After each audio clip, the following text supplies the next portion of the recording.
Do you ever wonder why certain movies are simply a disaster? Are they truly garbage? Or perhaps they are misunderstood?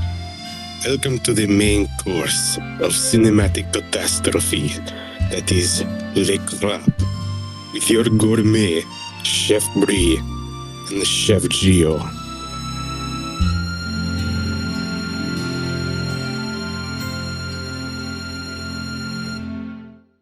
Hello, guys. Welcome to another episode of Lay Crap. My name is Bri. And my name is Gio. Well, last episode was kind of intense and amazing. I don't know if anything else is gonna live up to that in anytime soon, but we're gonna try. But we had a good idea to try something like a little bit different. We're doing a two-parter on purpose, not like a Sharktopus where it just kind of happened by accident.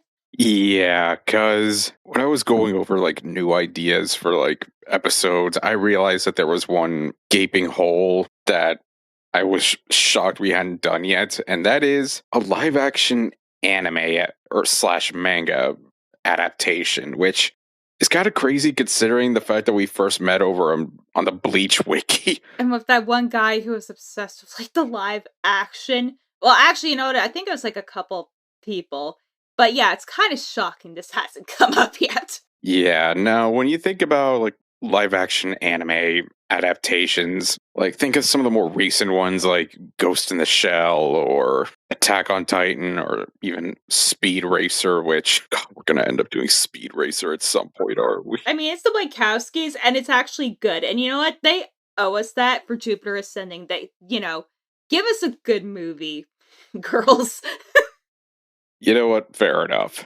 But if there was one thing that I am very in tune with, it's anime and manga based merchandise, specifically figures. I follow the goodsmile.com social media, and one thing I have realized over the last couple of years of following it is that there is one series in particular that I was largely unfamiliar with, that they make quite a bit of merch for. And as I dug deeper into the series itself, it's kind of surprising that it has as much merch as it gets made. And that is the Guyver, or as it's known by its real title, Bio Booster Armor Guyver, a sci-fi manga series created by Yoshiki Takaya in, I want to say, 1985?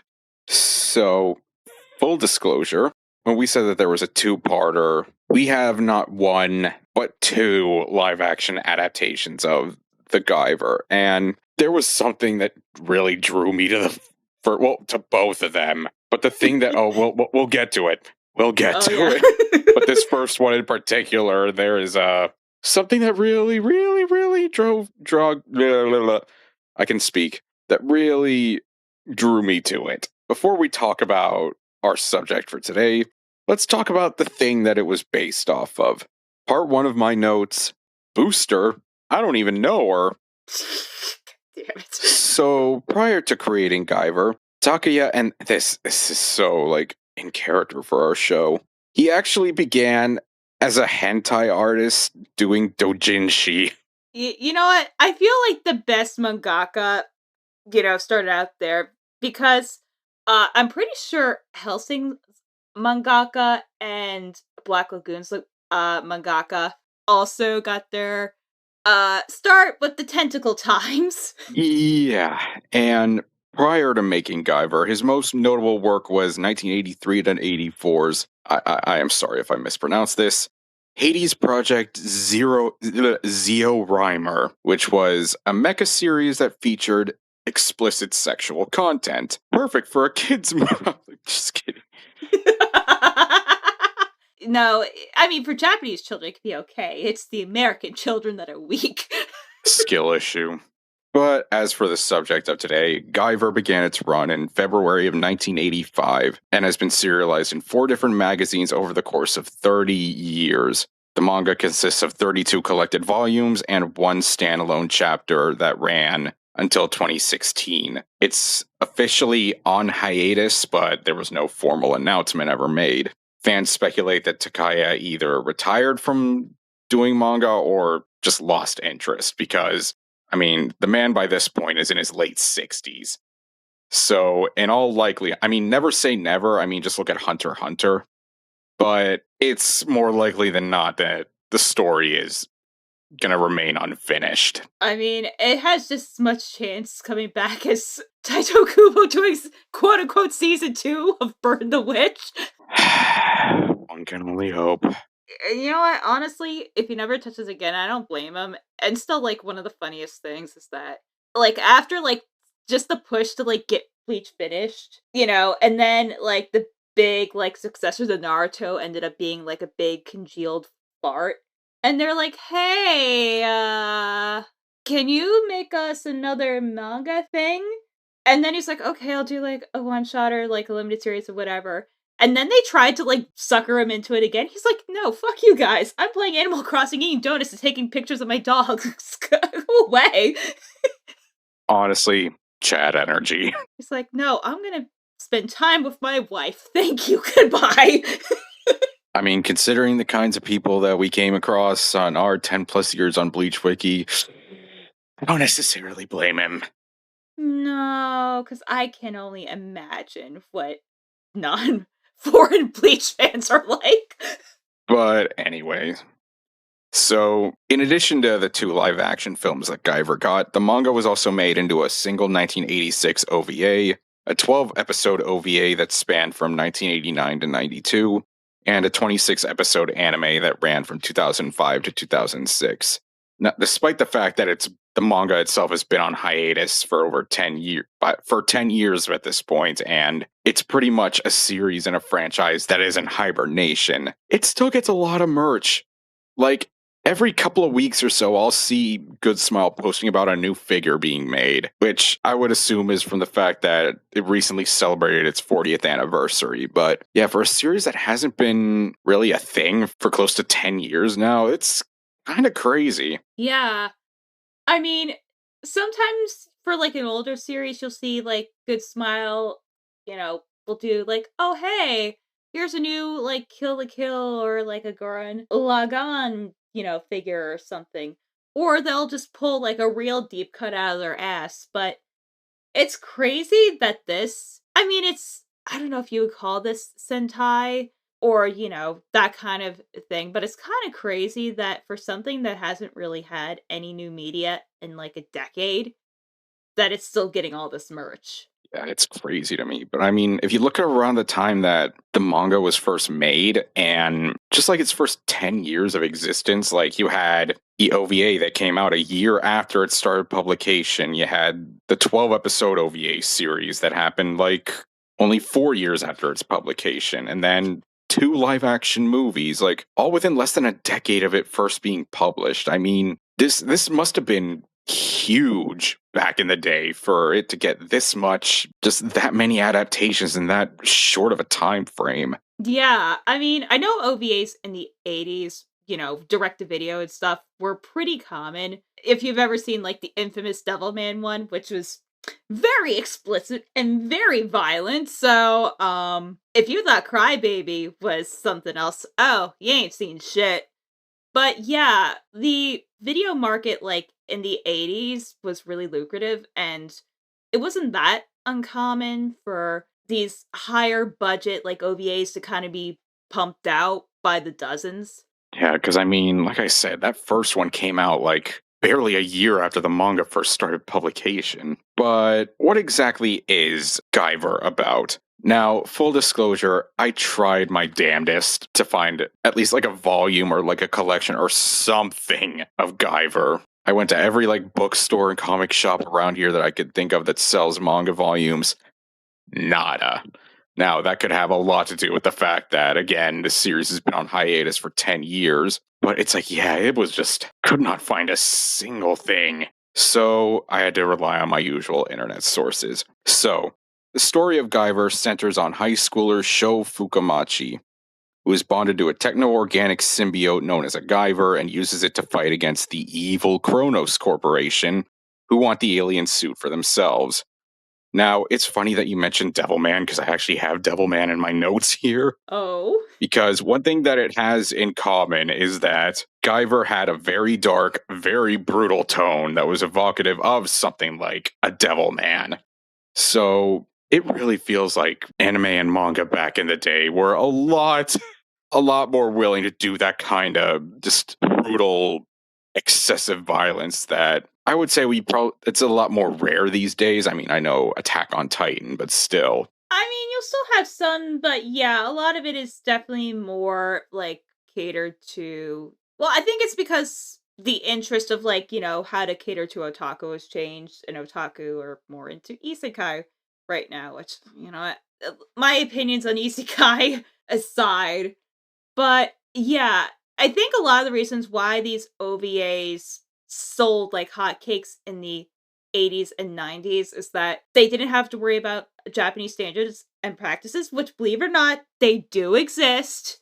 Shockingly, I know, but they could charge like very high end prices for these VHSs, and they wouldn't even have to turn over like a lot of units. But that's why a lot of series that are, still popular today started out in the OVA market, because it was, the budgets on them were a little bit higher than a TV show, but it was still like on the lower end. So it was very much, low risk, high reward.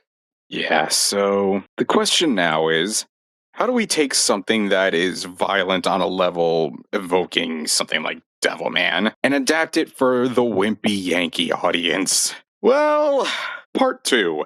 I ain't your Guyver, friend. So, in late 1990, Bondi, who had produced the 1986 OVA, began an American-Japanese co-production that would bring Guyver to the big screen, or VHS tape. So, they approached Japanese effects artist Joji Tani, or better known by his stage name of Screaming Mad George, no, I'm not making that up, to work on it based on his work on the third and fourth Nightmare on Elm Street movies. Our Screaming Mad friend agreed to do so on the condition that he be allowed to direct, and brought along his longtime collaborator Brian Usna as producer, and then fellow effects artist Steve Wong directed the action scenes. And I had a little giggle at this next bit. Oh, God. He would later work as the second unit director for the seminal satire classic Kung Pao Enter the Fist. Incredible. Jesus. Yeah, so principal photography was concluded within 5 weeks.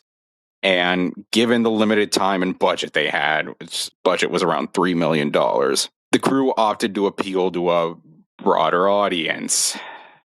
If you see this red flag next to me, there's a reason why, which resulted in a much more humorous tone compared to the source material. Now, when I say that we've dealt with some weird casts on this show, Oh yeah, this one's special. This one has something very, very special to it. Because if you look at the VHS copy of this movie, the name that is emblazoned on the top prominently is none other than Mark Hamill. Yes, Luke Skywalker and the Joker, Mark Hamill. When I saw he was in this movie, I was like, we gotta do it. We gotta do it. Oh yeah, no, 100%.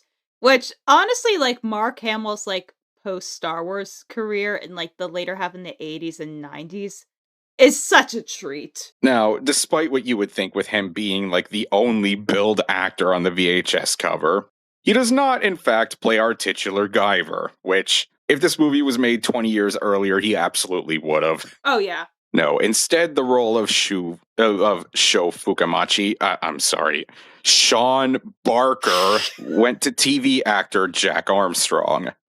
Some other notable names include Jimmy Walker of Good Times fame, Dynamite, as well as veteran anime voice actor Peter Spellos, R.I.P., which I was actually asking this earlier, but like he was in Bleach. Like, I think he voiced a couple of minor characters, and, like, there's a debate.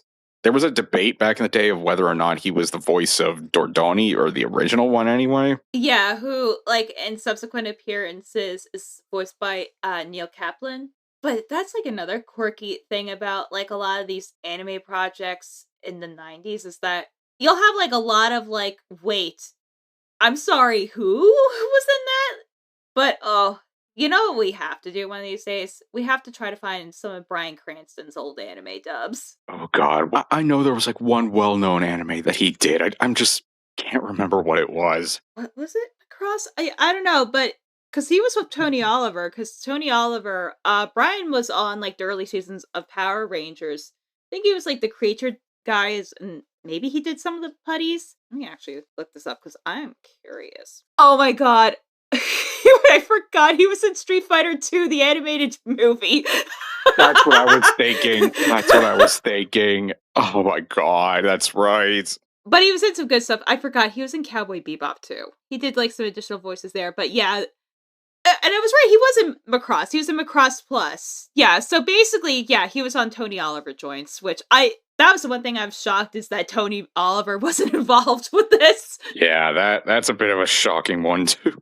But to round out the cast, this was also one of the last works of recurring villainous character actor David Gale, who passed away in August of 1991. Now, how exactly did critics and fans receive this more lighthearted take on the Guyver? About as well as you would expect. Reception was lukewarm, to say the least. Critics and fans praised the creature designs, which makes sense because the director was a creature designer by trade, but criticized the story as cliche and did not particularly care for the lighter tone compared to the very, very dark original. Now, I think we're in a bit of a unique spot here of not knowing too much about the actual source material. Yeah, because I mean, I like a lot of anime and manga and stuff. I mean, I would say to an extent you're a little bit more knowledgeable than me because I'm often into the more like artsy, maybe like a little bit more obscure stuff. So some of it just completely flies over my head. But yeah, until you mention it, I honestly had not heard of this franchise before. So I'm kind of curious, with my unbiased, like truly the most unbiased I can be, like how it feels as a story. Yeah, because the first I had even heard of this franchise was from those Good Smile like figure posts. Now there are a couple of live action anime / manga adaptations that I am a little more familiar with the source material than I'd like us to do at some point. But yeah, this is another one where we're outside of like the story synopsis of the source material. You don't really have a lot to go on. Well, let's put on our spandex suit, or I don't know what kind of suit they use, because again, I'm going this blind. I have no idea. So, Gio and I are going to watch the first Guyver movie, and when I played the little trailer thing, I gotta have to figure out a better way to say this. We'll give you our thoughts. They are here, among us. Nothing less than the fate of the human race is at stake when this girl meets this boy. I don't know what the hell that is, and I'm not sure I want to find out. I am the Guyver.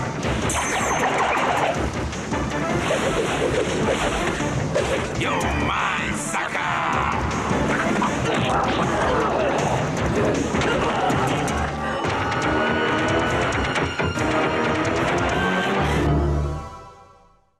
Well, that was definitely a movie we watched. I'll say one thing, that movie was definitely not Dynamite. No, it was not Dynamite. I cannot believe. Spoiler alert. The final line of dialogue in this movie is Dynamite. I got a job for you. Dynamite. Is that really how they're gonna end that? Did he just fucking say Dynamite? Yes, he did. Oh my fucking god. So, if you were even questioning when this movie came out, that pretty much sums it up, because oh my goodness, this was like one of the most 90s things I have ever seen in my life, from like the fashion to like the weird music, which we'll get into later. This felt Oh yeah, this movie definitely came out in 1991. That is for sure. Yeah. I think you put it best when you said that this felt like a bad Power Rangers episode. This definitely felt like a 90-minute, really underwhelming Power Rangers episode. And look, I'm gonna be honest, and look, Power Rangers is not like high cinema. And you know what? Even though I am one of those people that will defend Power Rangers, 2017 with my full booty and everything, I'm just gonna be real. Like, I don't think anyone is expecting, like, Martin Scorsese out of, like, Power Rangers or Super Sentai. But even still, there were, like, some really good, solid episodes. This just felt like almost like a Power Rangers filler episode. Yeah. It's something about this just felt really off. There's bits and pieces that I liked, but like there was also a lot that was like I mean, I will say from my own personal experience, this isn't the worst, like, live action I've seen. Like, at least this was kind of charming. I would say probably the worst one, and this is the one that pissed me off the most, was the live action Blood the Last Vampire. Which, yes, is a thing that exists, and I will forever be salty about it because the only thing that movie had going for it is that it was, like, very, like, homoerotic. And, like, even with my anime club at the time, we kept yelling, kiss, kiss, kiss. And then they don't get together, and I was so fucking mad at the end. I think he actually showed me that movie one time, like a long time ago. It's hard to find. I think I was bitching about it because I remember maybe it was like 2011, 2012. I was at my community college anime club and it was like Halloween. I didn't even like know or even like start to piece together, that I was bi. So, but it was me and like a bunch of like guys and like other ladies there. Like we were like super invested into this relationship because everything about the movie was absolute garbage. And they couldn't even give us that. Oh, yeah. Like, that was the first time in my life I felt like a movie gave me the middle finger. That the image of, like, Tails gets trolled? That was literally my face after the end of it. Thankfully here, like, because I came in this with, like, zero expectations. And, like, the thing that kind of made Blood the Last Vampire worse is I loved Blood Plus. And I was not as much of a fan, but I still like the original OVA. So seeing that, I'm like, no, I don't like that. I feel like if I had like found a volume of the manga and read it, I might be a little more annoyed by this. Cause like from what I've read about it, it is like a lot darker and more gruesome. And this movie does get a bit gruesome at points, but like PG-13 level gruesome. I mean, I will give this thing, like, the makeup design and, like, some of the horror elements, like, obviously not to the same degree, but a lot of it was an American Werewolf in London-esque. I think you could definitely tell that the guy behind this also did creature work for Nightmare on Elm Street 3 and 4. Like, you can definitely tell. Oh, yeah, because, you know what, actually, was 3, like, the Dreamweaver one?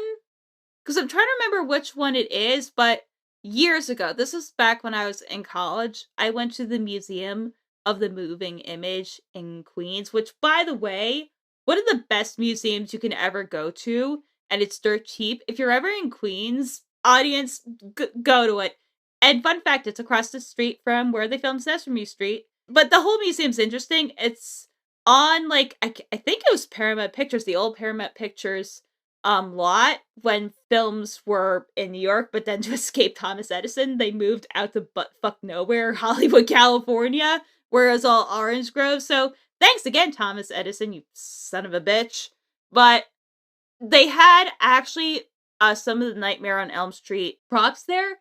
And one of the things they had was like Freddy's like giant sweater with like the faces in it. It was disgusting, but it was also like a really pretty art piece. Yeah, like this movie definitely felt like that same level of energy with like how gross it could be at times. But again, it felt very like PG-13 levels. Honestly, for the time, it felt more, other than like this thing of like Mark Hamill at the end, it felt more like PG because you didn't really see any of like the guts. It was just like blood and stuff. I will say that this movie, I think its biggest detriment is it is so much tonal whiplash.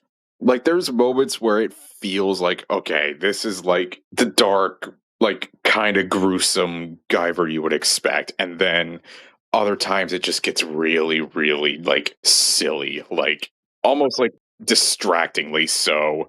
No, it does get distracting, and I said this towards the end because actually at the beginning, I had said that this music is kind of weird, but by the end of it, I said, this music is just straight up like fucking Pee-wee's Playhouse. And I was like, ha ha, Cherry, where are you? I'm sorry, I cannot do a Pee-wee Herman voice. It was kind of there, but, Yeah, it's like we're having this fight scene where like the Guyver is like stabbing a monster, and then we're just having this like ding ding ding ding ding ding ding ding ding ding ding, like what? no, I keep thinking like, ha ha ha, Cherry, ha ha ha. I'm sorry, but Pee-wee's fucking terrible, man. I'm sorry. I'm not gonna judge you for it. God, I had no idea how he did that voice for years. Because holy shit, it rips on your throat. Yeah, so I guess we could start with. I think we can just do the plot synopsis and just go along with like our points. Yeah, because honestly, you and me talked about this off camera, that we're both in agreement that honestly, what kind of like turns this movie from, that was kind of fun too, this is kind of whatever, is honestly the pacing. Yeah, this is one of the more bizarrely paced movies that we've seen for this. In that the entire second act of this movie is basically just one long, honestly, too long fight scene. Yeah, like the fight scene, like it goes on so long, it's almost devoid of like any tension. And like the obvious thing that I would have been like, okay, if they did this, it would be cliche, but it would make sense. They never did it. And then I was just questioning, like, what was kind of the point of this if we're just not going to have, like, any sense of stakes whatsoever? Yeah, like the fight scene itself just feels like it goes way, way too long. And like, okay, so I think we should start at the beginning. And Yes, the beginning of our tale. And the way this movie starts, it starts in a way that you and I both agreed is like, Oh, yes. we do not like it when they do this. It starts with a long text crawl. Which, I know this is probably going to send us both to movie hell. I do not like the Star Wars-esque crawls. I don't know why. I mean, other than to hear the music, I just think as a narrative device, like, I get it was a thing with, like, the serials in, like, the 40s, whatever, and it was before you would play the movie, so what did you have? Like, maybe, like, 15 to, like, 30 minutes? So, I can understand from, like, a time and budget constraint why it'd be a thing, but for a feature-length movie, I just think it's kind of cliche, and it's just a cop-out. Like, and I've had this issue myself as a writer. Like, how do you start things? I just feel like, unless you're doing it ironically, I just kind of hate you dictating to the audience. Because to me, it's kind of a deal breaker where I feel divorced from the story. Like, I want to be brought into this world, and if you're just telling me, like, how I should feel, I just kind of feel, like, emotionally disconnected. Yeah, to me, this kind of thing feels really lazy. Like, obviously, you want, because I've had this kind of issue too. Like, whenever I'm beginning a story, is like, how much information do you want to give the audience? Like, obviously, like, if you're writing something that's a follow up to something else, you want to, like, convey some information to get them familiarized. But here, it's like, they reveal like a bunch of information about, you know, like the Guyver and like the Zoonoids and like all that stuff.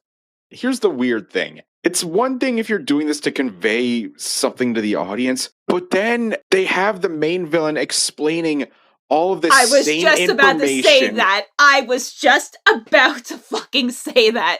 You have the main villain regurgitate all this same information in universe like an hour in.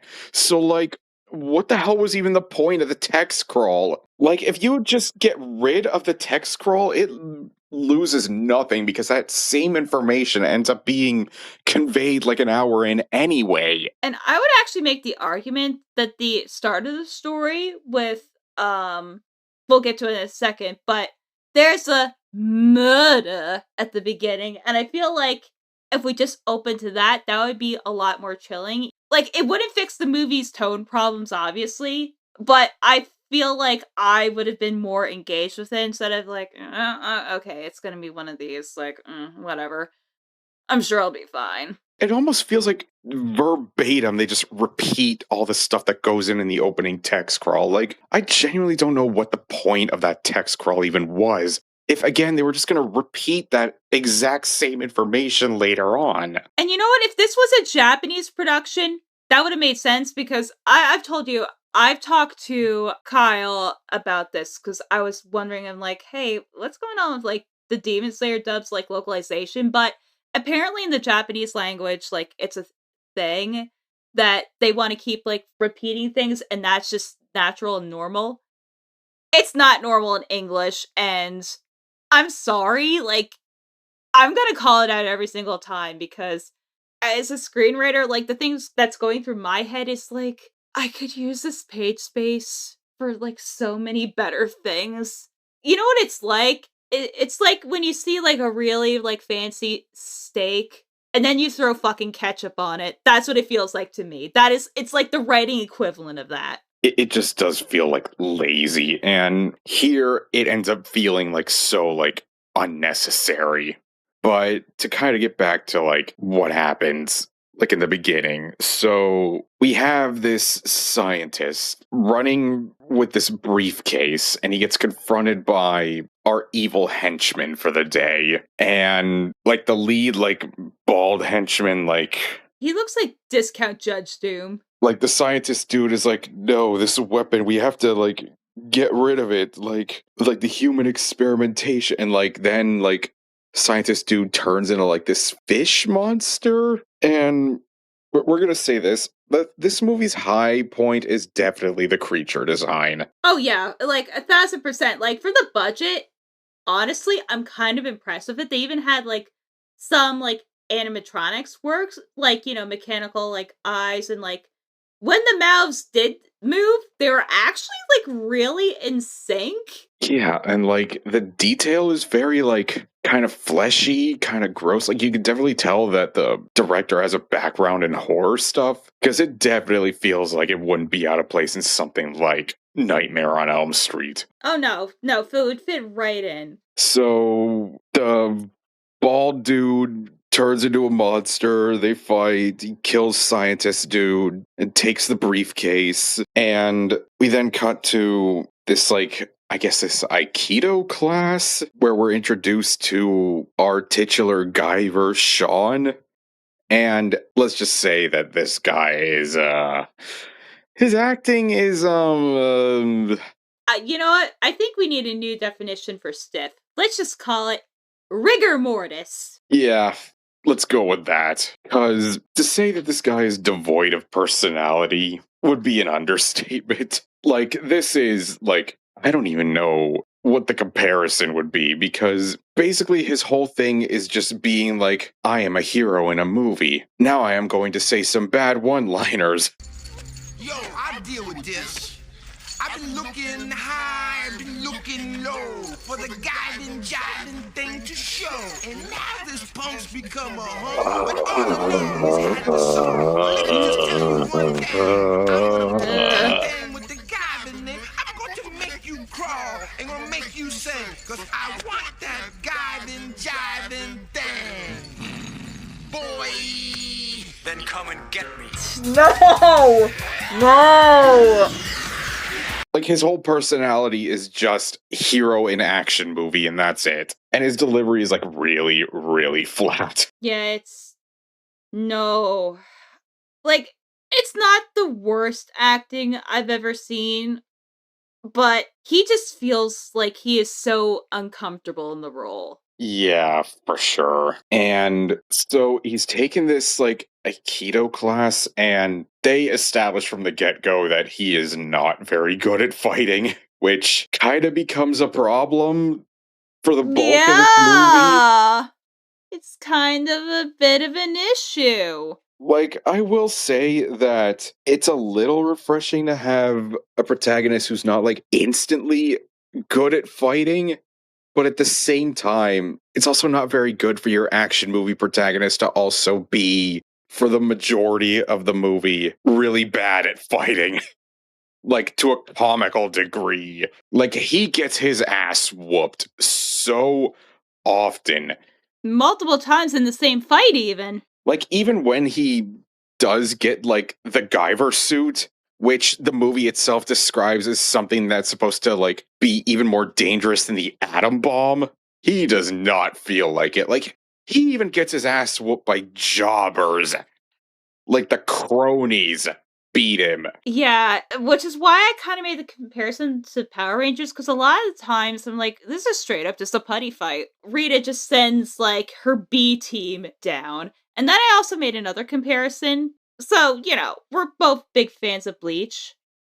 A lot of this felt like, in terms of, like, I hate to use the term, but the scaling of power, because God, that didn't start a bunch of fucking fights for no reason. So, if you have, like, a Bleach filler episode or arc, and Ichigo, randomly has, like, his Bankai, and, like, Bankai at, like, this point, it isn't like, whoop, just whip it out, like, every time. Like, Bankai's built up to be, like, this big deal, and then you kind of have, like, the Super Saiyan problem where, you do it enough times, it doesn't really mean anything anymore. So, for me, it's like a similar feeling that this is the biggest, most powerful suit in the universe. And we're just kind of like spamming it against fronts and not immediately like obliterating them. It's just kind of fucking weird. Yeah, but even then, like, when Ichigo would use his Bankai against, like, the filler grunts, it wasn't like he was getting, like, immediately overwhelmed. Here, it's like he uses the suit and he struggles. Like, I get that it's because he's, like, not used to his powers yet, but you would still think that him using, like, the suit equivalent of an atom bomb would still tip the scales in his favor. More often than not, it just doesn't. Like, he gets No. his ass kicked. But we're getting ahead of ourselves. Point is, our hero is, for the majority of the movie, not exactly the prototypical action star. Let's put it like that. No, he very much is not. So, while at this Aikido class, we are also introduced to, what was her name again? Wasn't it Mitsuki? Something like that, yeah. Who is, I don't know if she's like his girlfriend or just like the love interest. It's not clear. I mean, it's like, I'll pick you up, so you would think they are dating, but then later there's like a thing that happens at her apartment. It's weird. Yeah, but the main thing with her is that she's like the daughter of the scientist who gets killed. So she comes in, and then Mark Hamill comes in, and he's like a police detective. And like his entrance is in a way that makes you kind of think that they were intending for this to be like a theater moment where the audience gets up and starts clapping when they enter. That's what it kind of feels like. But then it's like, guys, just crickets. They keep waiting for applause that will never come. Nope. So Detective Mark Hamill comes in and he pulls the scientist's daughter to the side and like tells her about like how her father was supposed to meet up with him to like deliver this supposedly like dangerous weapon but never showed up, and then he saw the like fight and that her father was killed. And what's really weird is that they're doing this in a room that's totally like, It's packed. Like, it is a Friday night bout session. You know, them learning karate or it might be taekwondo. I'm not sure. No, I think they said Aikido. Oh, Aikido? Okay. Because it happened so fast, you know, that would have been interesting information to actually listen to, but, you know, we just kind of sped through that. But, yeah, so it's a fully lit up room, like, the class is fully in session, and it's a see-through, like, wall. It's not like, you know, they went into another room and closed the door. Like, this woman is visibly upset, and no one bothers to check up on her? Yeah, like, the only one who, like, even reacts to it is Sean. And, like, it's almost treated like he's weird for even paying attention to it. Yeah, because then he gets punched in the nose and his nose bleeds because he dared to care about another human being? Yeah, and like we said, it's not the last time that he's gonna end up flat on his ass. Oh, hey, Mark. Dr. Tetsusagawa's daughter? Is something wrong? I think we should talk. Privately. That whole scene played out in a way that makes me think they were intending for like an audience to like clap when he entered. Been investigating the Kronos Yeah. Corporation where your father worked. Oh my god, does that graffiti say 6'7" on it?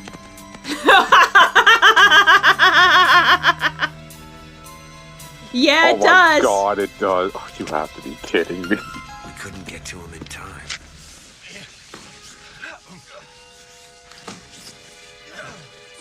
Sean! Oh, Jesus.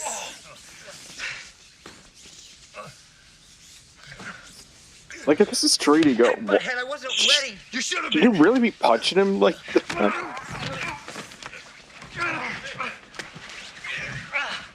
Hey, you guys, bring it. Hey, bring it up. You know, one thing, I'm like, all the shit is going on, like, And nothing I'm teaching you here is ever going to help you out there. why not include him? Or cool out for a while. Because it's obvious that there's something going on. Yeah, like, is nobody else seeing her, like, emotional through the screen there? So, Officer Mark Hamill, we're gonna keep calling him Officer Mark Hamill. We'll just call him, like, Max, which is, like... I think that's his name is Max. Yeah. Or, you know, we could call him Miss Officer Skywalker.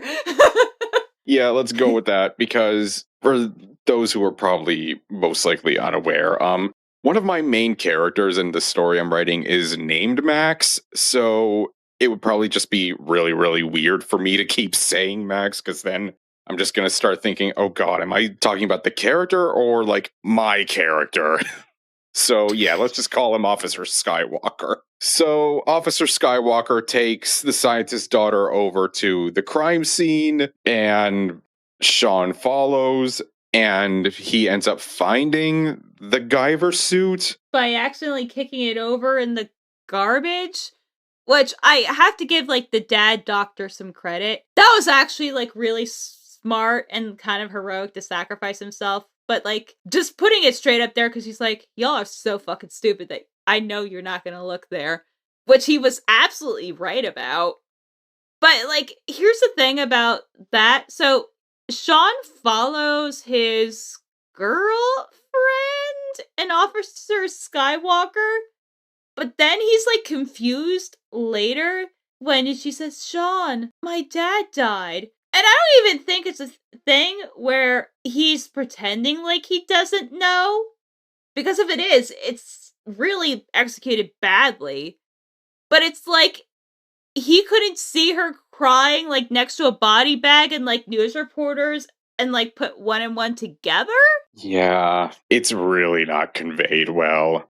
And also, like, the henchmen, like the evil henchmen are there because, like, they took the briefcase over to, like, the CEO of, like, the Kronos Corporation, who's, like, after the Guyver suit. But it turns out, like, the scientist had switched out the Guyver suit with, like, a toaster. So obviously, like, main villain dude is, like, pissed about this and says, like, no, go back and find it. And I'm also gonna say this. Like, villain dude here, there was a lot of scenery chewing going on with this guy.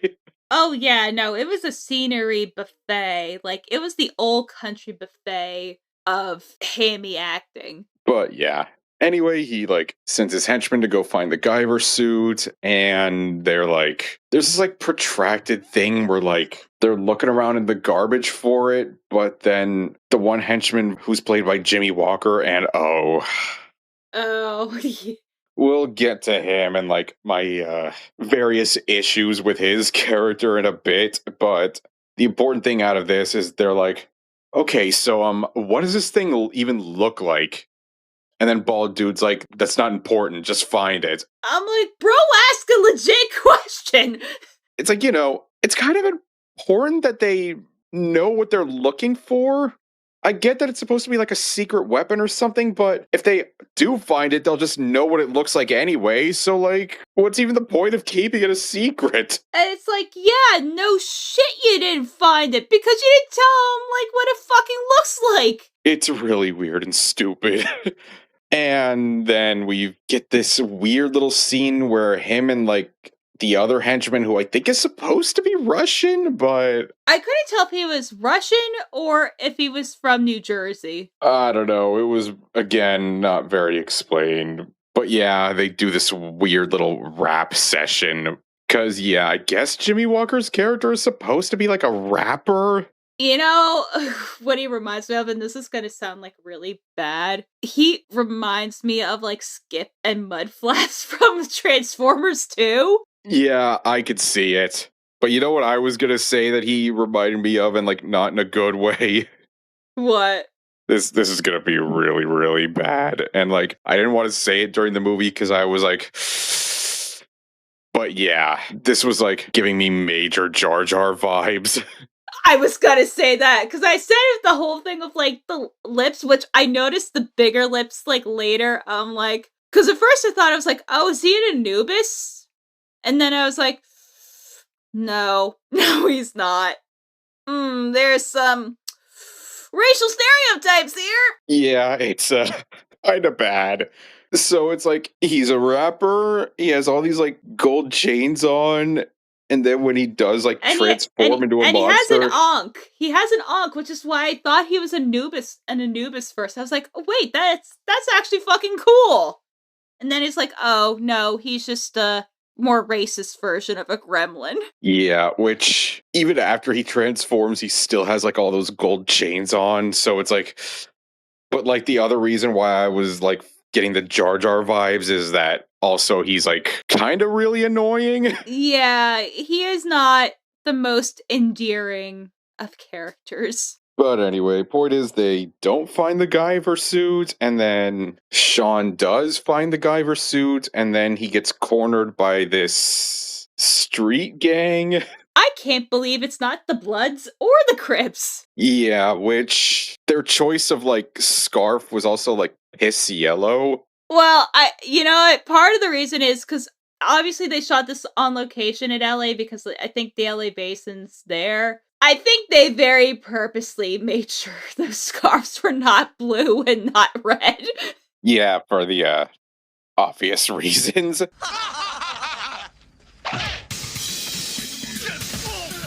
We got ourselves a scuffle.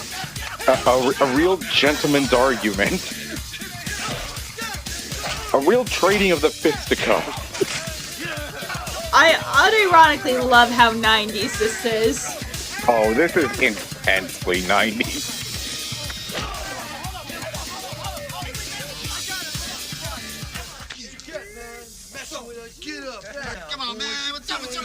Although, one thing I love is that they were smart enough to, not make those scarves blue or red. But they wanted to get the same point across. Yeah. So instead they just made them piss yellow. Yeah.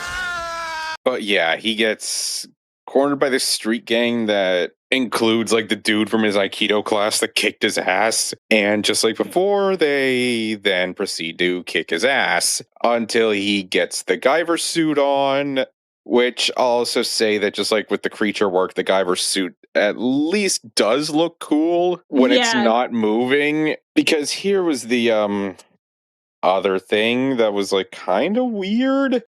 The action in this movie is also not very good. No, it's kinda mid to, wow, this actually kinda sucks, actually.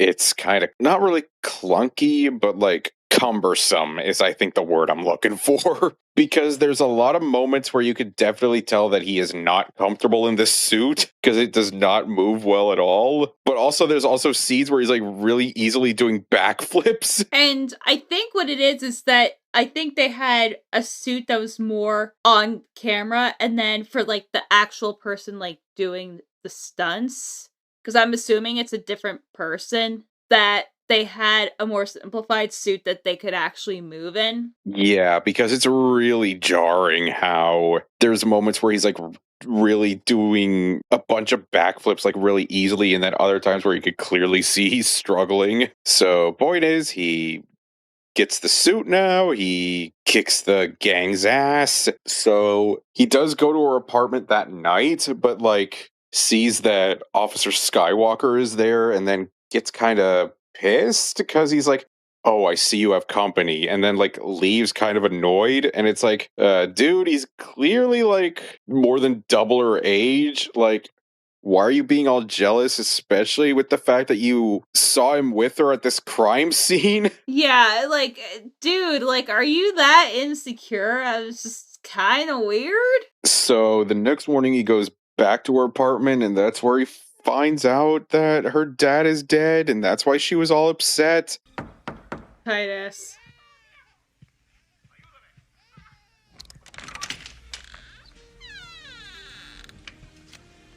Hi. Hi. Come in. Oh my god, those earrings and the hair, the scrunchie, oh my god. Sharon, I have something to tell you about last night. Look, no, that was my fault. Last night, I mean, I just thought maybe, Misky, is something wrong? My father was killed last night. Oh my God, Okay, how did he not figure this out? Like, no there's idea. news reporters and stuff, like, even if he couldn't hear, like, It's just he that- saw her there with the guy. I don't know. I'm glad you're here. Dude, now is not the time. Dude. Dude. Okay. And then, like, the Aikido teacher shows up, and I guess maybe it's also, like, their homeroom teacher, but I'm also like, okay, so, It's, like, not clear how old they are. Like, are they teenagers or, like, because I thought they were, like, college age. It's, like, really not clear how old these people are.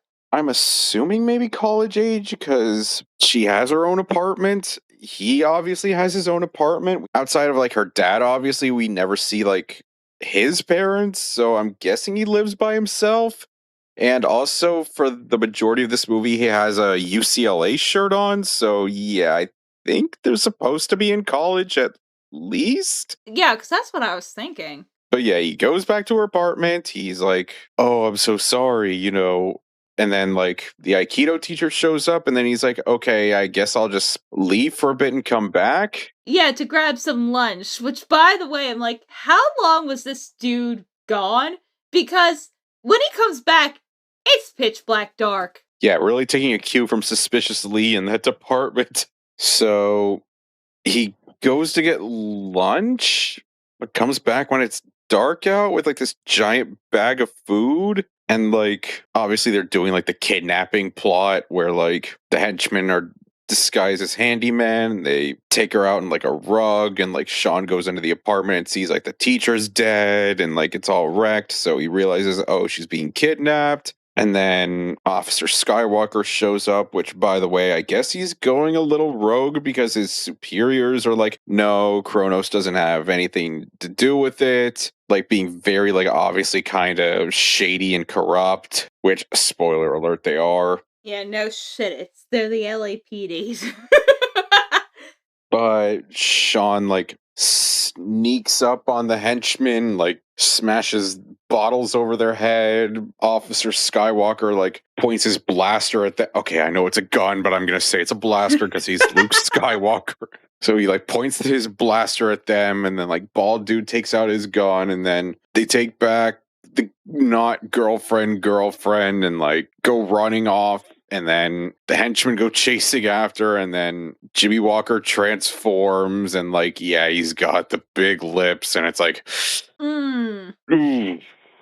And then they have this weird thing where like he jumps after them and then lands on like this movie set. Yeah, and then that's a rather unfunny bit.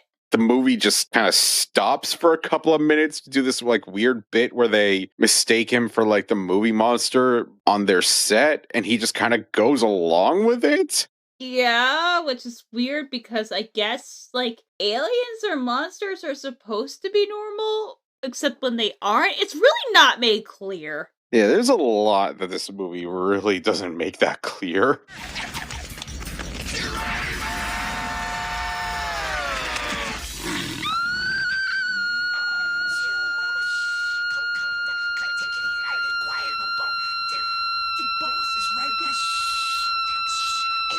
Okay, that's enough. Okay. That's enough. Okay, was that really necessary? Yo, where the hell am I? Hey, that is not your cue. You stepped on my scream! Huh? No. You're not afraid of her. She is afraid of you. Come on. Okay, I'm just gonna say this. No, makeup. Over here. I can see where fans of the series probably don't like the humorous asides. You're the big Yeah. They are starting to feel a little intrusive. Yeah. It's also a little bit of a tonal whiplash because there are some dark parts of it, but then we do like some, slapstick. It's like, okay, I'm all for like having lighthearted moments. I mean, because the thing I'm working on has some of that too, but not like in the middle of when, like, not even 2 minutes ago, this girl was like almost human trafficked and kidnapped. We have got to move. We have got to go right now.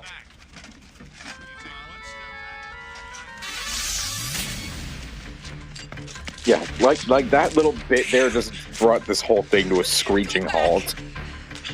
But they make their escape. They go to like this warehouse, and they're like, and Saitis' daughter is like, they were coming after me. They were after something called a Guyver, but I don't know what that is. And Officer Skywalker is like, yeah, they were talking about this thing being like a shield or like a piece of alien armor or something, which I guess Sean realizes. No. Then he's like, well, that thing that was after us, maybe that was the Guyver. And it's like, okay, so why would you think that the other alien was the Guyver if he was going after you?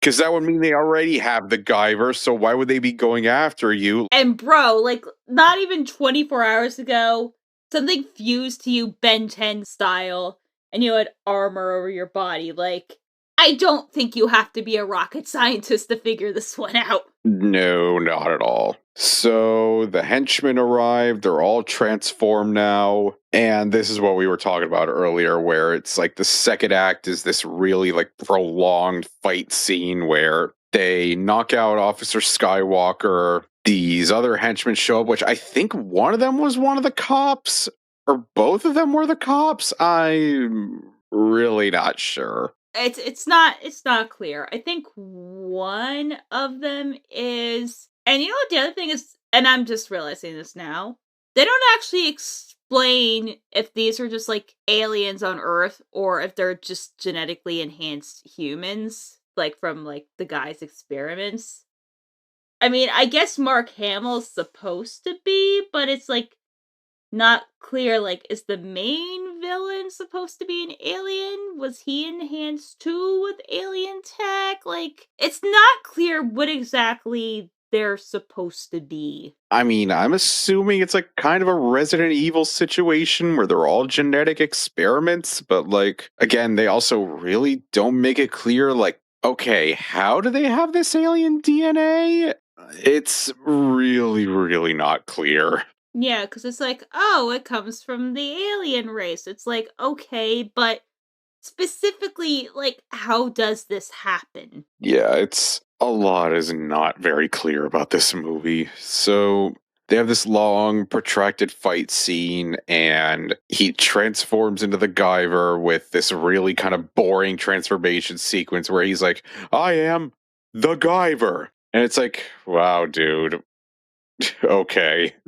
Honestly, your delivery had more gusto than that. Yeah, again, not exactly Oscar-worthy acting on display here. So they have this long, clumsy fight scene. He gets his ass kicked again. It just doesn't end because it's like, okay, he beats the guy. They come back. It's like, okay, like, where's the tension? Like, where's the point of this?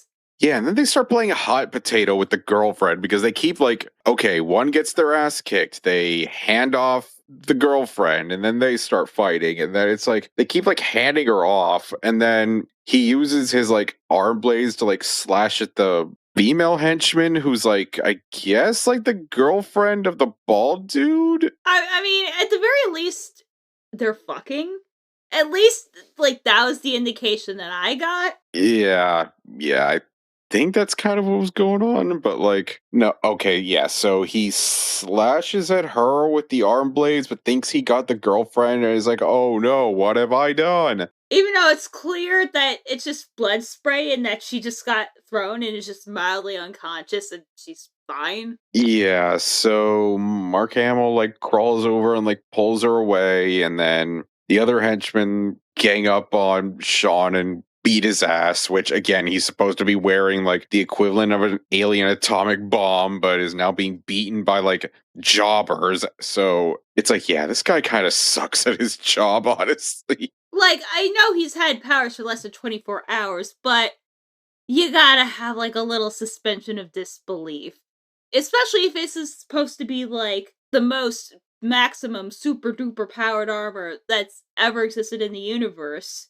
Like, half these guys, like, he should be able to take out without even trying. But nah, they gang up on him. They realize that, like, the metal ball on his forehead is, like, his weak spot, so they yank it out, and then he melts into goop. And then you're like, oh, I guess he's just dead now. So they take the ball, they take Officer Skywalker, and the not girlfriend evil dude is like, oh, and it's like, okay, he's kind of bad touch city. Can we just say that? Oh, 110%, where he's like caressing her and like saying, oh, you're such a beautiful specimen. No. It's like, just really kind of creepy.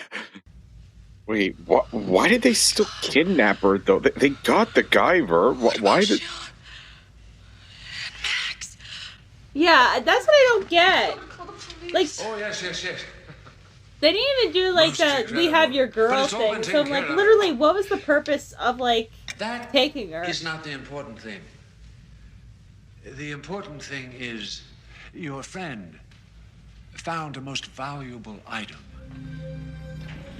The aliens descended upon the earth and created man.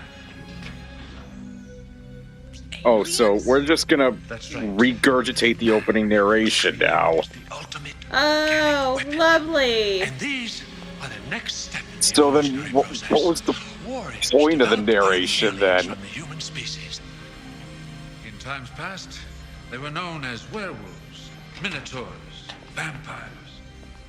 Can you imagine these lovely creatures in the White House? In every seat of power, in every country around the world? I'm not gonna say it. No comment. I'm not gonna say it. What's the Guyver? The Guyver is an organic mechanism created by the aliens. A rare specimen, indeed, with beauty like yours. The results might not be so hideous, but I make no promises. Take a look around. This could be your new home. Ew, no. Why would I want that? Let me go! I don't know anything!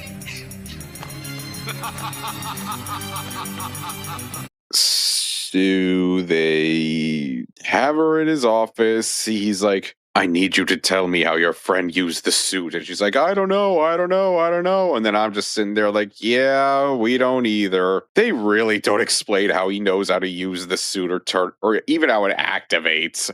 No, like, Sean has, like, no character arc. He's just, he gets suit, gets his ass kicked. And this is where, when we were talking in our commentary, so this doesn't happen all the time, but typically your second act is usually your longest act because that's the bulk of your story. I mean, that's the middle. That makes sense. Pretty logical. It doesn't happen all the time. I mean, sometimes you could have a little bit of a longer act one. I mean, it just depends, but generally speaking, act 2 is going to be the longest part of your story. Like, I'm not going to say, like, any of this story, like, act 1, like, it had its clumsy moments too. But there was a clear flow of, like, okay, we have the inciting event, we meet our main character, and then, like, the end of act 1 would be him getting the Guyver suit, obviously. Act 2, basically, it's like his girlfriend gets kidnapped, and then he dies, but doesn't die. Like, he doesn't have, like, any, like, sense of change. Like, he doesn't get, like, any more powerful. He just kind of gets the suit, and then he just, like, stagnates. Like, he has, like, no real character arc. It feels like a big chunk of this movie is missing because it feels like for me, act 2 of like any superhero type movie should be like, or at least of a superhero origin story, which by the way, he is really bad at keeping his secret identity if he's even supposed to have one. Because like everybody sees him transform, even like the random street thugs, including one who knows who he is. So it's like, and I don't think he kills them, so they obviously all know what his face is. But like any superhero origin story, I feel like Act 2 should be them like learning how to use their powers, crafting their like identity, stuff like that. But he really never does that. No. It's like he gets the suit, uses it to fight the henchman, gets his butt kicked, and then melts into goop. And then she gets kidnapped again. The evil scientist dude or evil CEO dude is like, you need to tell me how your friend used the suit. She was like, I don't know.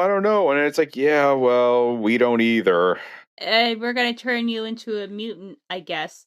But that, where she wakes up, like, that's very clearly, like, the start of Act 3. And then it has, like, a normal, like, finale. Like, seems pretty normal. I have never seen, like, an Act 2 that has been, like, so drug out, but just feels like absolutely nothing has happened. Yeah, because she wakes up, CEO dude is like, you need to tell me how your friend used the Guyver suit, and then shows her all of his, like, alien experiments, and then almost verbatim repeats the opening, like, narration, and it's like, okay, what was the point of that then?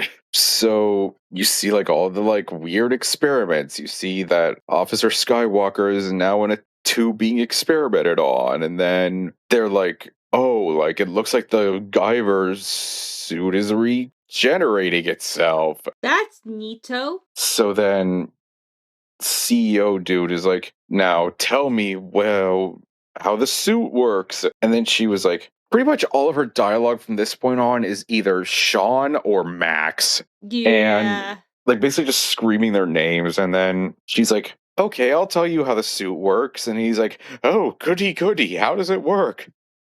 And then she kicks him in the nuts, takes the suit and runs, which is honestly like, okay, that was kind of cute. Which, we didn't mention this before, but a lot of the scene transitions in this movie are, I don't really know, almost like kind of comic bookish. Yeah. You know what it looks like? It's like the little slash thing at, like, some manga panels that you see, like, during an action scene. It's like kind of a variation on like the wipe transition. Yeah, like a screen wipe, but it's like tearing away almost. And it's like, okay, that was kind of cool. They do that a few times, like in the first half of the movie, and then don't do it again after. Which I get that it's because like Act 3 is like one long protracted sequence and like not really cutaway thing, but like I don't know, I thought that was kind of cute. But like, okay, so she kicks him in the nads, takes the suit, threatens to destroy it unless they set Officer Skywalker free, and then she, oh no, one of the monsters like ends up eating the suit, and then you get this moment where they're like trying to get it out of him, and like then you see like the arm blade like jut out of him like it's almost like a shark fin, and then it's like, and they play the part of the Jaws theme, and it's like, ugh, really? So yeah, Sean in full armor just jumps out of this one guy. He's alive again somehow, and now he just knows how to use the suit and all of his powers. I guess we don't know how. And also, it doesn't even look that different.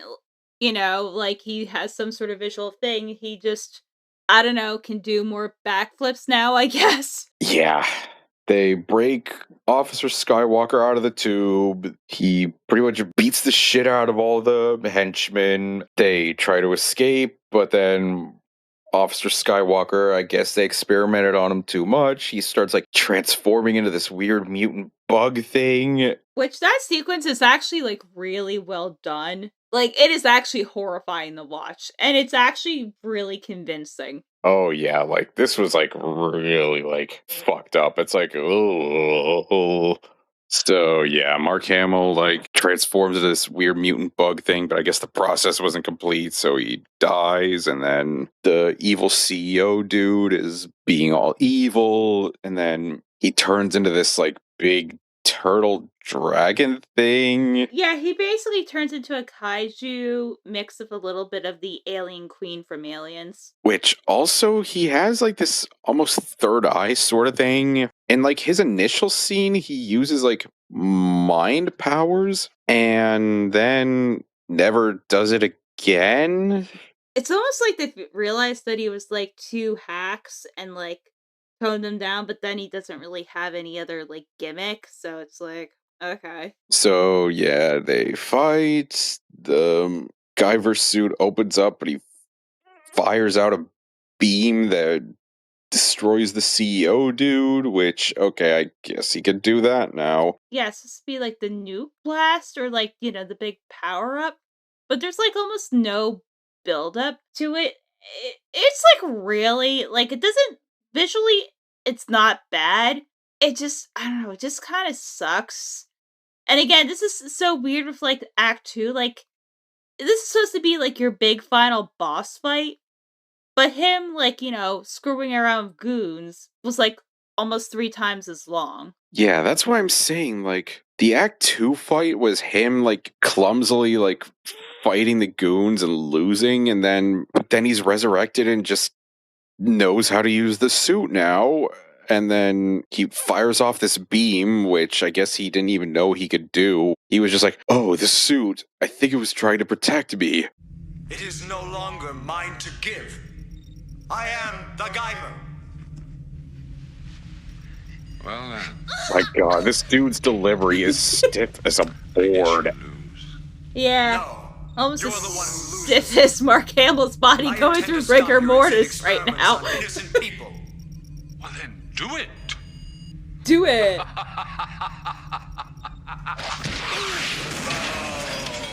I mean, dude, you were asking for it. Misky.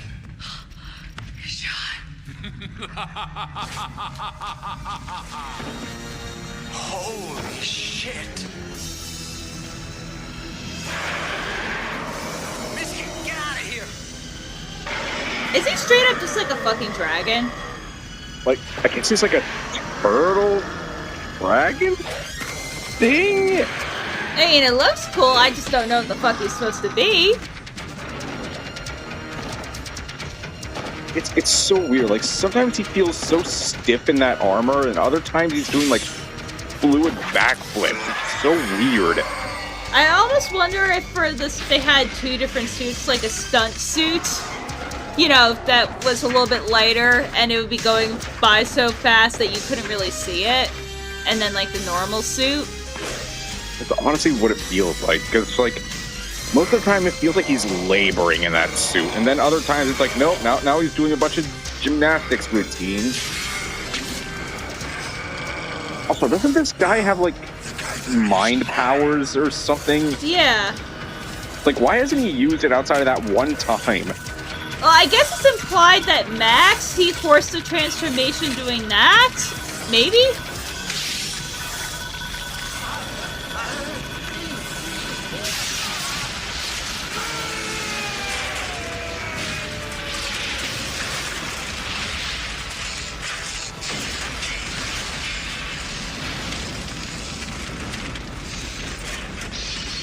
Well, that's a thing that definitely just happened. I feel like that was supposed to be, like, the Godzilla atomic breath moment, but, like... That was, like, really underwhelming. Not gonna lie. It protected me. And then him and his, I guess, girlfriend now, they kiss, and then they exit the building. Oh, by the way, since he's, like, biologically immortal and he regenerated his whole body, he's, like, buck-ass naked.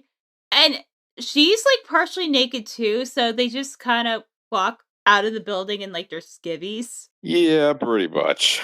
So they walk out, and then you go over to the police chief, who I guess is, like, totally corrupt, and then he's with Jimmy Walker's character, and he's like... I've got a job for you. And then Jimmy Walker's like, dynamite. And that's the movie. I still can't believe it ends on fucking dynamite. Like, just out of nowhere. Like, if this movie was, like, more insane, I would have been, like, more impressed in its awfulness.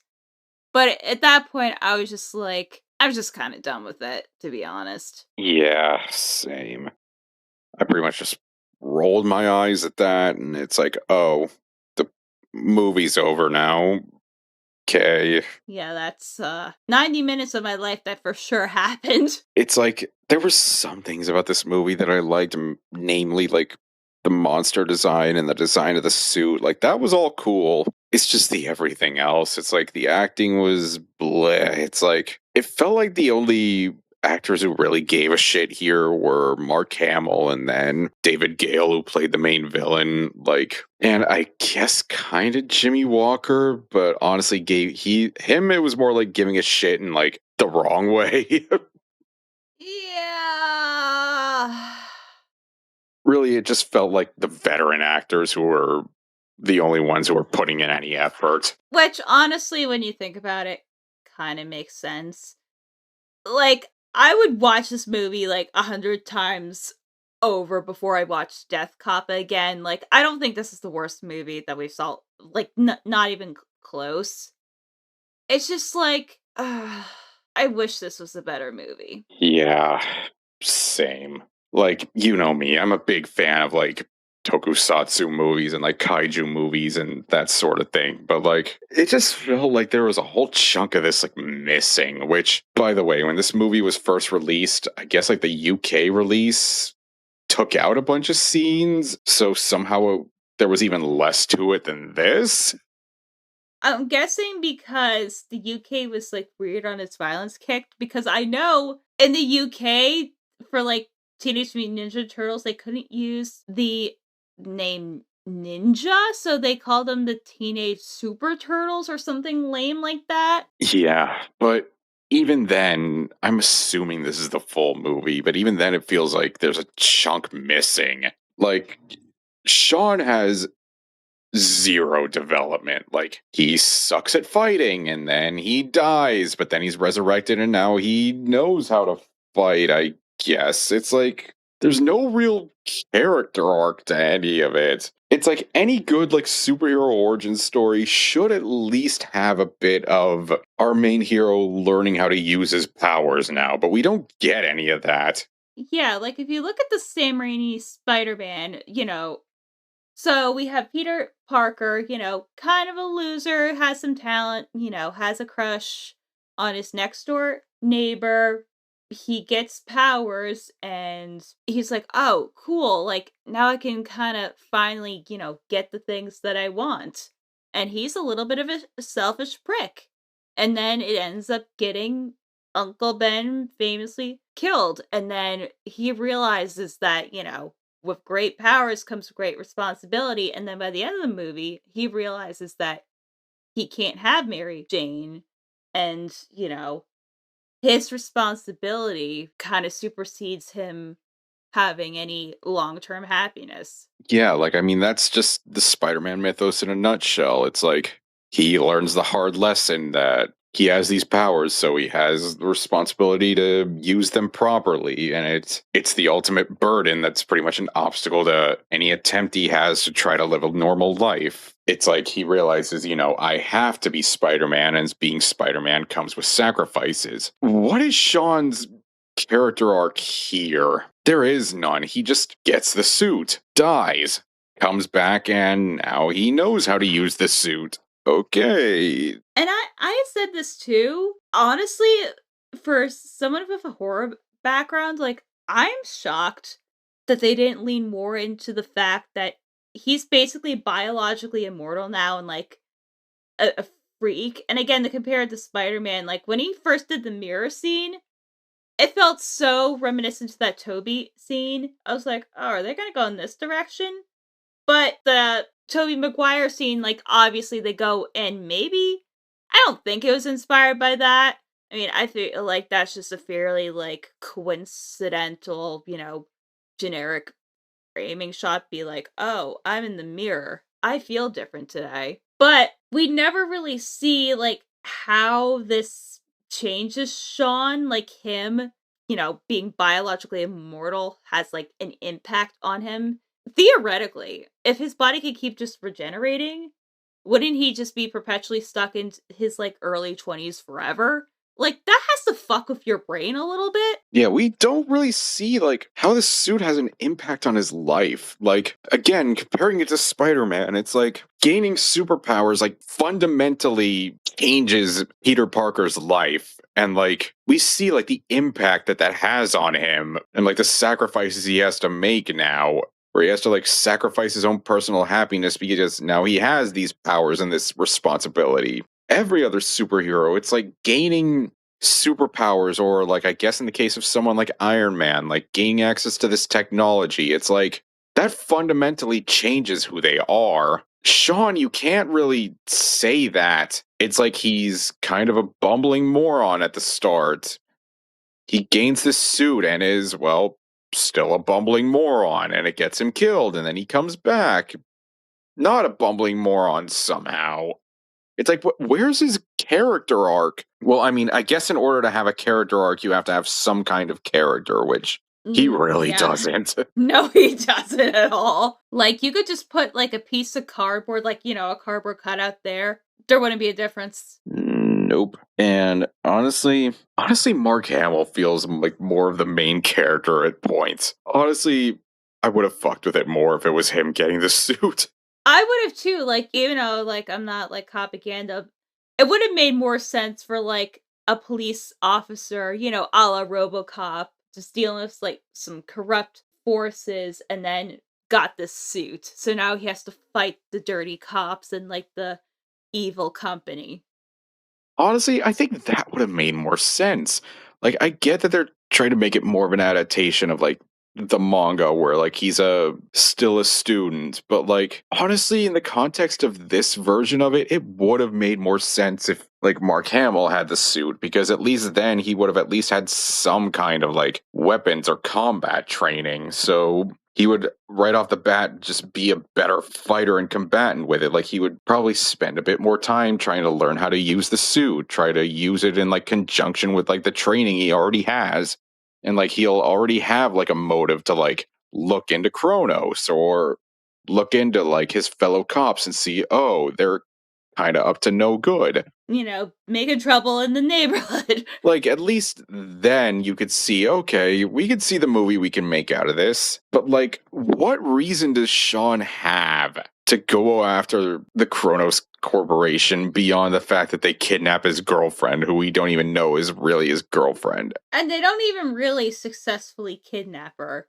Like, he actually stops the kidnapping, and then they just kind of get in a chase, and then he dies, and then he wakes up again. Like, he was already there. He's, like, not even chasing her. He's just literally just chilling in the lab while he's like, okay, I gotta restore my HP. Just give me a little bit, sweetie. I'll get back to you. It's like, couldn't we have at least, like, gotten a thing of, like, him, like, inside, like, the Guyver suit and, like, communicating with it because, you know, it's supposed to be a living organism. So, like... Or at least have, like, a POV shot to see what he sees, kind of like what they did with RoboCop. We don't see anything from his perspective, like, in the literal sense.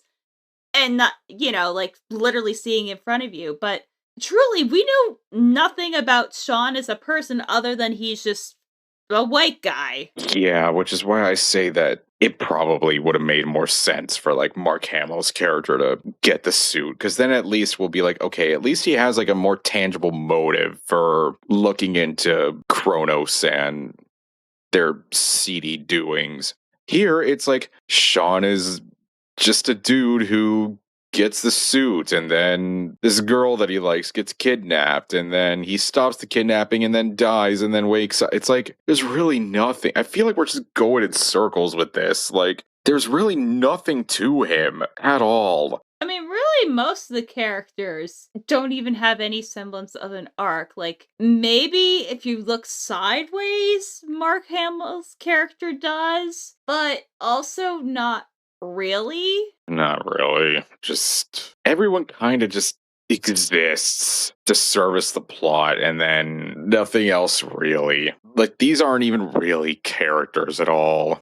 No, they're just chess pieces on a board. They're caricatures, really. And I think what you said just a little bit ago about them just being in service to the plot.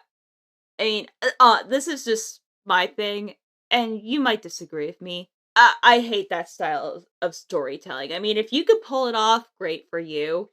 I'm more of a character girly. Like, the characters should just move everything forward. I don't like it where plot happens and then the characters just react.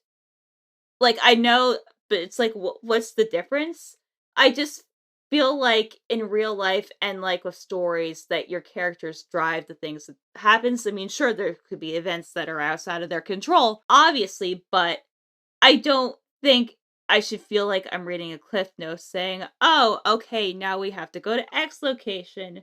Oh, now this is happening. Like, it just feels like a grocery list. Like, I shouldn't feel like if I'm in a story that I'm looking at, like, the list that I made with my Amazon Alexa and just, you know, saying, oh, I gotta run to the store and get this shit. Yeah, I think the best way to put it is that characters should drive the plot forward.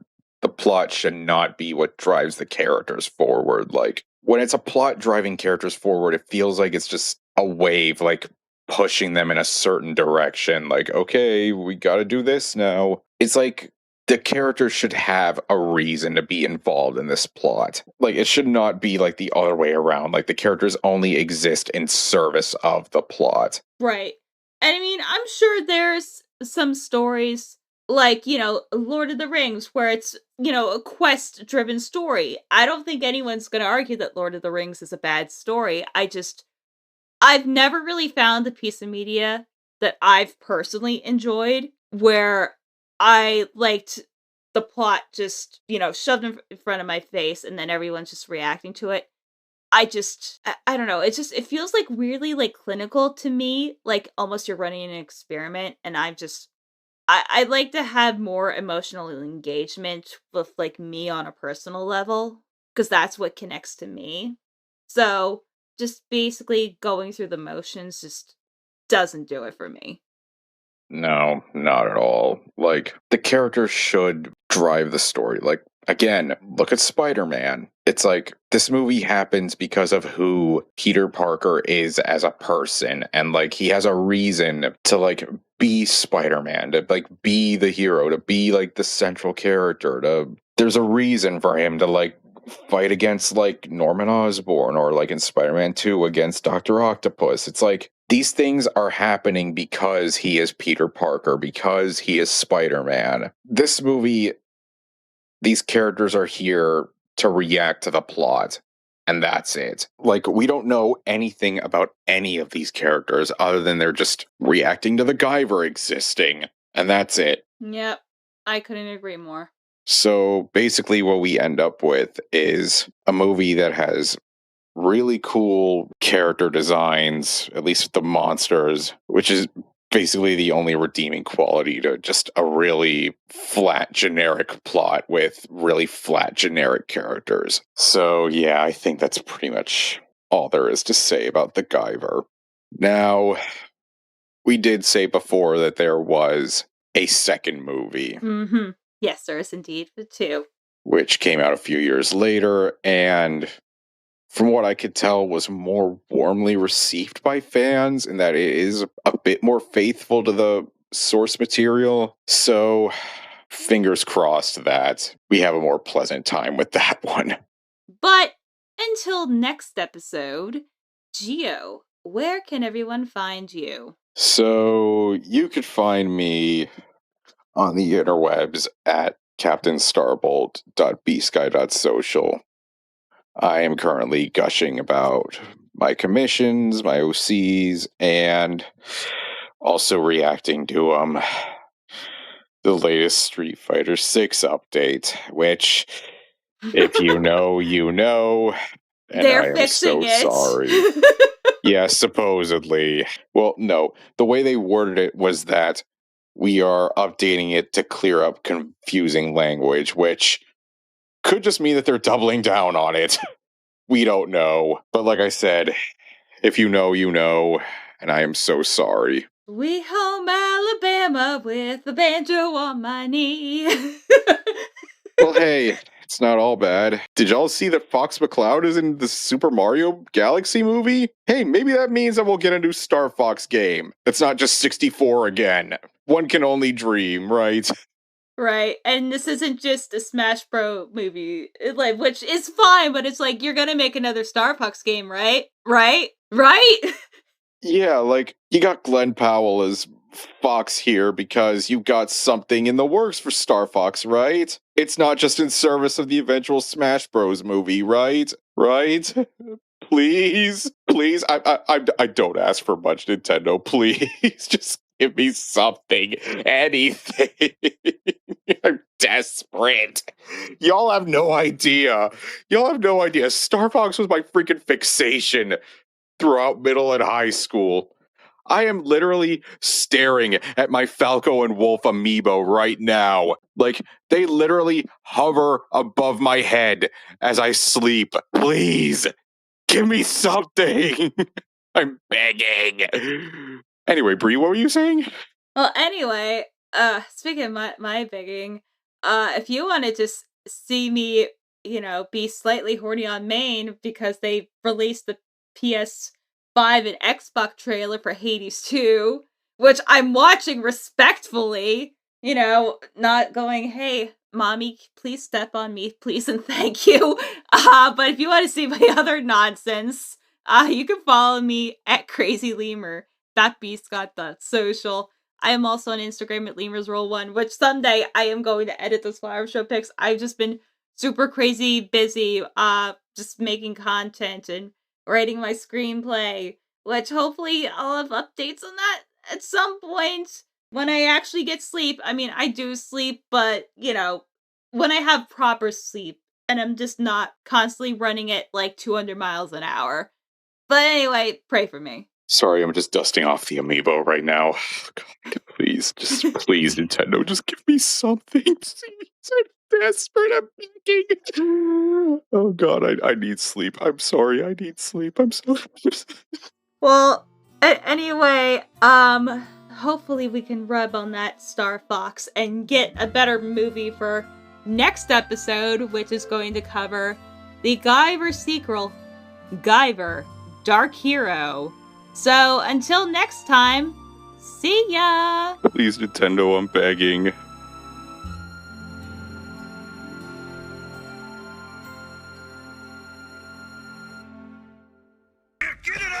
That's what she said. Well then, cut him open!